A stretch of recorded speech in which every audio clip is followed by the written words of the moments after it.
छोरा, उठ जा छोरा, उठ जा। यो चंचल कहाँ रह गई? डॉक्टर को बुलाने गई थी, अभी तक ना आई।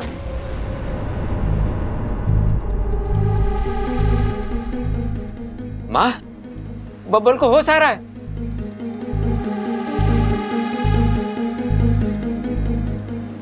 अबे बैठ जा, हाँ बैठ जा।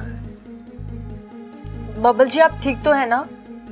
हाँ मैं ठीक हूँ, लेकिन आप लोग यहाँ कैसे? बात क्या है? आप इतने परेशान क्यों लग रहे हो? अरे ना ना, ऐसी कोई बात ना है। नाचते नाचते तुझे चक्कर आ गए थे और तू बेहोश हो गया था बस। हाँ। नाचते नाचते? लेकिन मैं नाच क्यों रहा था?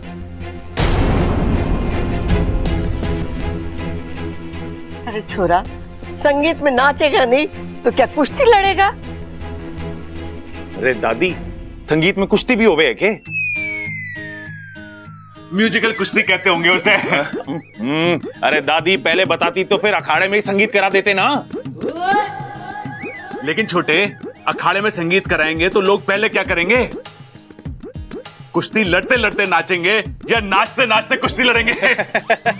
भाई ये बात तो मैंने सोची ना, पिताजी से पूछते हैं। पिताजी, आपका संगीत कहाँ हुआ था? पहले वाला कहाँ हुआ था वो तो मैंने याद ना है, दूसरा वाला तेरे कान के नीचे होगा, ये तय है। दादी, ये किसकी संगीत की बात कर रहे हैं? ए माँ, ये तो अपना संगीत ही भूल गया।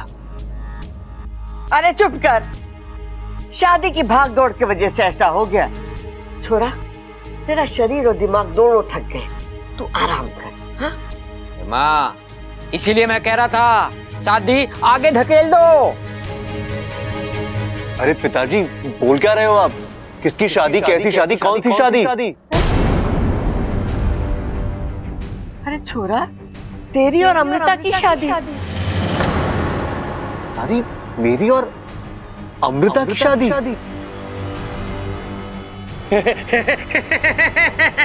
भाई इसको भी मेरी तरह भूलने की बीमारी हो गई है। हाँ, अरे लगता है इसकी भी याददाश्त चली गई है। दादी, आज इसकी शादी करा दी और कल इसने अमृता को पहचानने से इनकार कर दिया तो? अरे मेरी बात मानो तो ये शादी कैंसिल करा दो। करा दो। अरे चुप कर, ऐसी शुभ घड़ी में ऐसी अशुभ बातें नहीं करते। इसकी याददाश्त ना गई है कि हमें पहचान रहा है, हम सबसे बात कर रहा है। अरे शादी के वक्त ऐसा होता है, दूल्हा थक जाता है ना तो कुछ बातें दिमाग से निकल जाती है। छोरा तू आराम कर, मैं थारे लिए जूस भेजती हूँ। तू कुछ खाएगा, पिएगा, सोएगा तो सब ठीक हो जाएगा। हाँ ममता, आ तो मेरे साथ। जी दादी जी।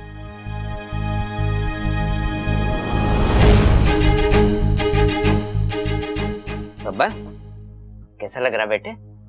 ठीक हूँ पिताजी। हाँ, तेरी तबीयत को लेके बाहर मेहमान बहुत परेशान है। मैं उनको बता के आता हूँ कि तू बिल्कुल ठीक है, हैं? ख्याल रखना इसका। अपू, आजा आजा मेरे साथ। अरे भाई, शादी के बाद औरतों को चक्कर आता है ये तो सुना था, शादी से पहले लड़के को चक्कर आ रहा है ये पहली बार सुन रहा हूँ। चक्कर क्या है? अपना बब्बल शादी से पहले बाप तो ना बनने वाला। अरे छोटे, ये वो वाला चक्कर ना है। अरे भैया, ये हो क्या रहा है? मुझे भी तो समझाओ। हाँ मैं समझाता हूँ।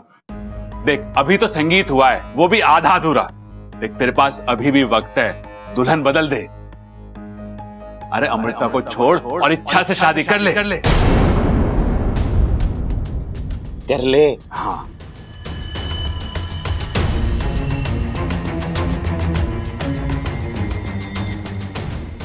अब तबीयत कैसी है बब्बल? मैं ठीक हूँ, लेकिन आप कौन है?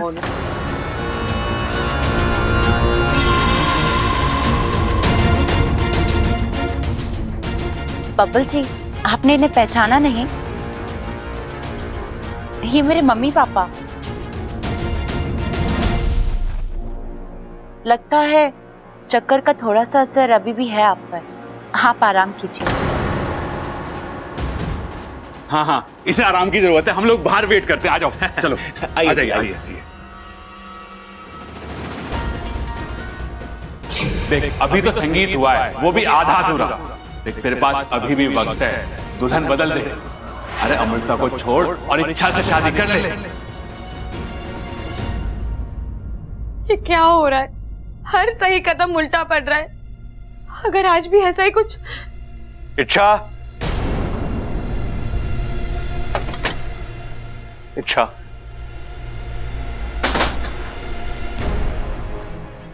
बब्बल जी, आप ठीक तो हैं?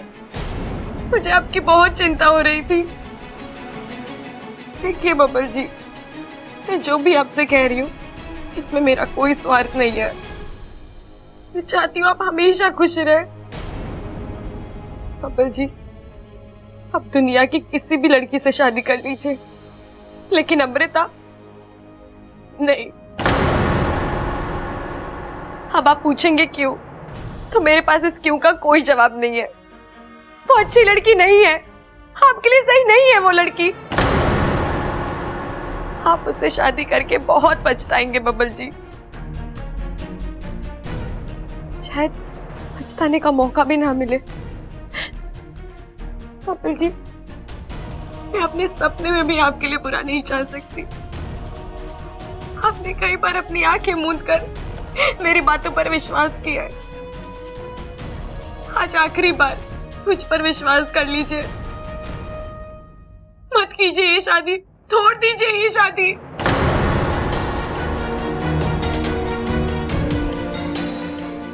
ठीक है, तोड़ देता हूं मैं ये रिश्ता।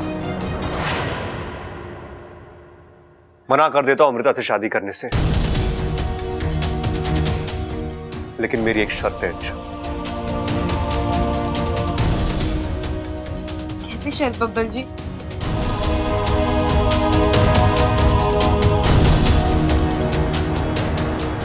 शादी तो मेरी कल ही होनी है। अच्छा, मुहूर्त भी निकल चुका है।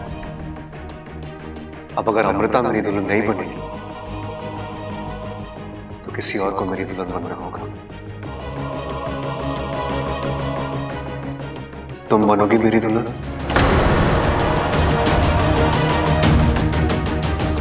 करोगी मुझसे शादी?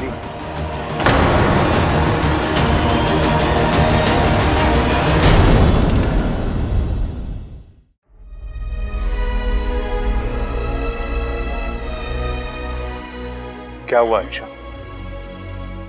इतना मुश्किल सवाल भी नहीं था ये। अच्छा, मुझे लगा तुम्हें एक पल नहीं लगेगा हाँ कहने में, तो फिर ये क्या? क्या मैं तुम्हें पसंद नहीं?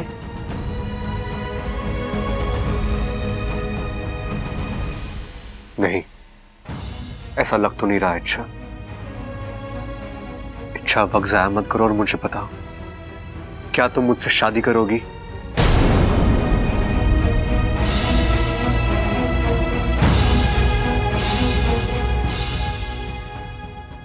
नहीं बब्बल जी, मैं आपसे शादी नहीं कर सकती। तो फिर तुम मुझे किस हक से रोक रही हो? इसमें हक की बात कहां से आई बब्बल जी?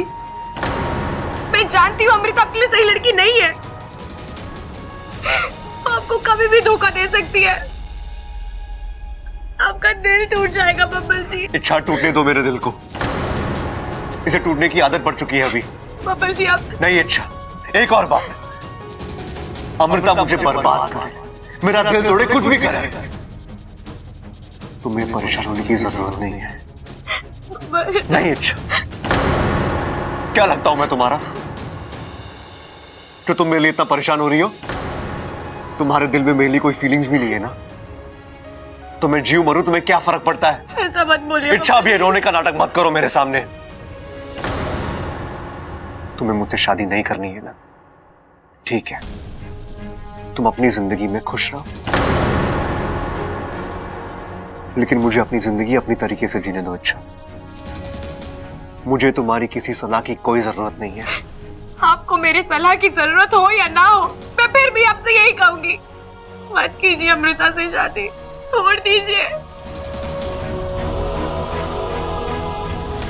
तुमने ना कहा है ना, अब तो ये शादी होकर रहेगी इच्छा।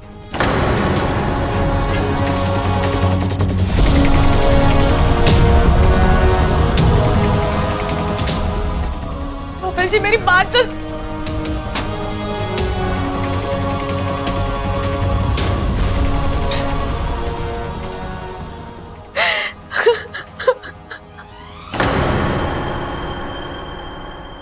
हाय अम्मा जी, मेरा दिल बहुत घबरा रहा है।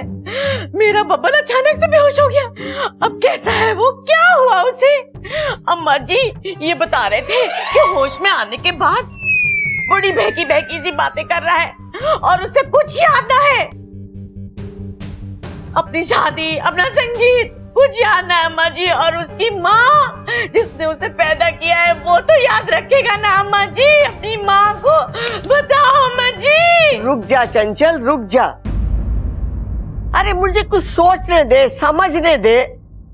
माँ, मैं समझ गया।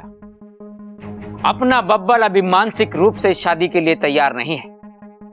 अभी भी समय है माँ, यो शादी आगे धकेल दे। थारी सुई वहीं जाकर अटक गई ना। मैंने कहा ना सब कुछ ठीक हो जाएगा। अरे एक बार बबल को आ जाने दे, मैं खुद उससे बात करूंगी। दादी। बब्बल, बब्बल मेरा बच्चा, तू ठीक है ना? तुझे क्या हो गया था? बेहोश हो गया था? मेरा तो दिल बैठ ही गया था। मैं बहुत परेशान थी तेरे लिए। बता अब कैसा लग रहा है? अरे बातें ठोकना बंद कर चंचल और आ इधर बैठ हमारे पास। जी अम्मा जी। हाँ छोरा बोल, क्या बोल रहा था तू? दादी मुझे आपसे कुछ बात करनी है। हाँ तो बता ना क्या बात है। अरे बातें तो होती रहेंगी, पहले यो बता छोरे, तेरा चेहरा यो लाल क्यों हो रहा है? पिताजी, दादी मैं अमृता से शादी करने के लिए तैयार हूं। अरे छोरे, ये कौन सी राज की बात बता दी तूने? इसके लिए तो तू पहले से तैयार था। हाँ वो बात दूसरी है कि थोड़ी देर के लिए भूल गया था। हाँ पिताजी, लेकिन मेरे दिल में कुछ सवाल थे। अब मुझे उन सारे सवालों के जवाब मिल गए हैं। अब मैं सिर्फ उन्हीं चीजों को, उन्हीं लोगों को भूलूंगा जिन्हें मुझे भूलना चाहिए। दादी आपने मेरे लिए बिल्कुल सही लड़की चुनी है और कल के कल अमृता के साथ मेरी शादी हो जानी चाहिए। कल? मैंने कहा था ना सब कुछ ठीक हो जाएगा।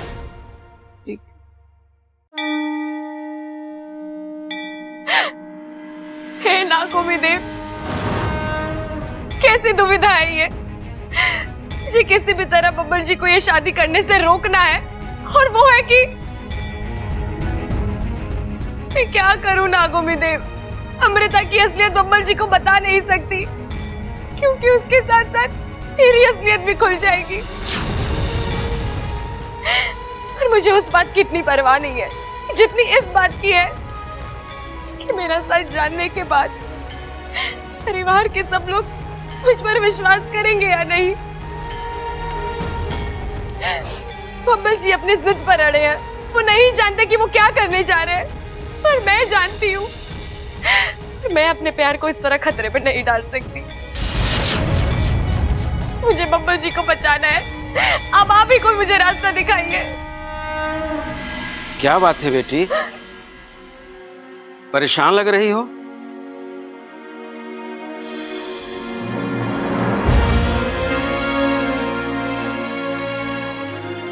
परेशान तो हूँ पंडित जी, नागिन होने की और इंसान से प्यार करने की परीक्षा दे रही हूँ। देखो बेटी, ये नागोमी देव का घर है। यहाँ पर हर पहेली को सुलझाया जाता है, हर समस्या का हल निकल आता है। यहाँ खुल के कहो क्या हुआ है। जो दर्द मुझे मिला है वही दर्द मैं इस परिवार को दूंगी। इस परिवार के एक एक सदस्य को भयानक मौत दूंगी। नहीं, कुछ ही घंटों में बब्बल की नाग आत्मीकरण विधि शुरू होगी। बचा लो अपने बब्बल को, जाओ।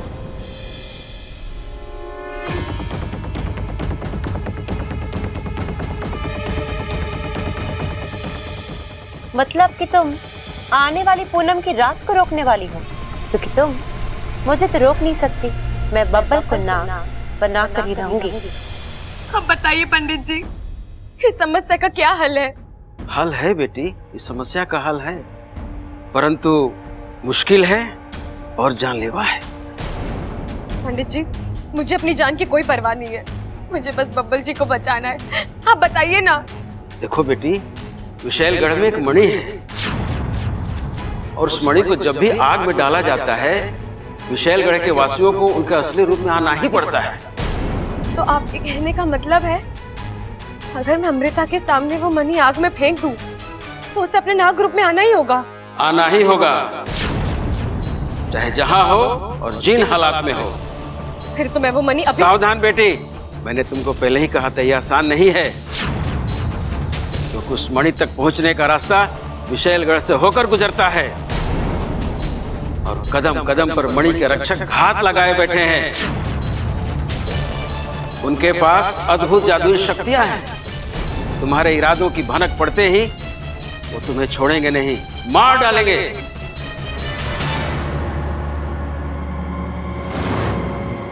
मैं मर भी जाऊं तो मुझे कोई परवाह नहीं, लेकिन अब मैं वो मणि विशैलगढ़ से यहाँ लेकर ही आऊंगी।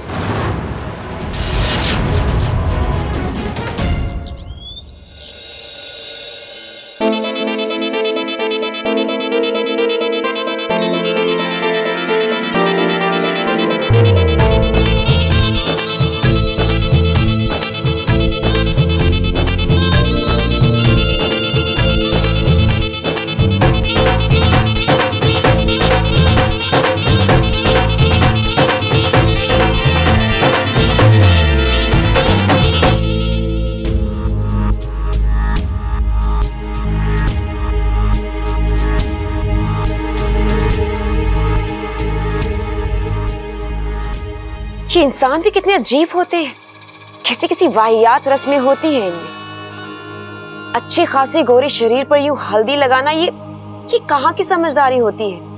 दीदी, अब इंसानों की बस्ती में आए हैं तो रस्में तो निभानी पड़ेंगी। और उससे जो तुम्हारी त्वचा खराब होगी उसका क्या?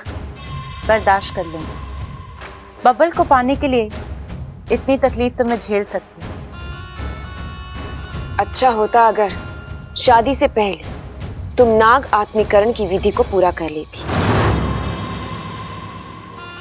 फिर नाग बने दामाद जी को हम अपने विशैलगढ़ लेकर जाते और वहां अपने रीति रिवाज के हिसाब से तुम दोनों की शादी कराते। वो तो अब भी होगा महारानी जी। राजकुमारी की शादी का जश्न पूरा विशैलगढ़ देखेगा। हाँ दीदी, अपनी एक एक हसरत आपसे पूरी करवाऊंगी मैं। अरे अप्पू, तू यहाँ? कुछ काम था? नहीं नहीं, कुछ नहीं, मैं तो बस इच्छा को ढूंढ रहा था। तू जानता है ना कि इच्छा और मैं एक कमरे में नहीं रहते। अच्छा, हाँ ओके, आप लोग चालू रखो। बहुत चालाक लड़का है ये, कहीं इसने हमारी बात ना सुन ली हो। नहीं, अगर इसने हमारी बातें सुनी होती तो पूरा घर सर पे उठा लिया। चाचू, इच्छा कहाँ है? आपने उसे देखा है क्या? ना, हम में से किसी ने ना देखा उसे, और उसे देखने का मन भी नहीं है। और ऐसी शुभ घड़ी पे वो ना दिखाई दे, वही अच्छा है। अब जा यहाँ से। इच्छा को पूछ रहा है। लगा छोरी, अच्छे से हल्दी लगा।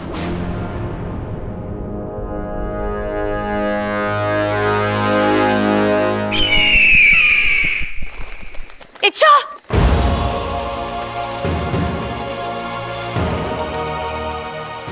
ये क्या कर रही है तू? अब मत रोको माँ, मैंने बहुत सोच समझ कर ये कदम उठाया।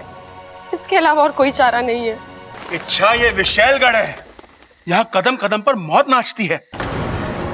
सपोली, यहाँ से अंदर गया हुआ कोई भी आज तक जीवित वापस नहीं आया है, लेकिन मैं वापस आऊंगी माँ, बब्बर जी के लिए।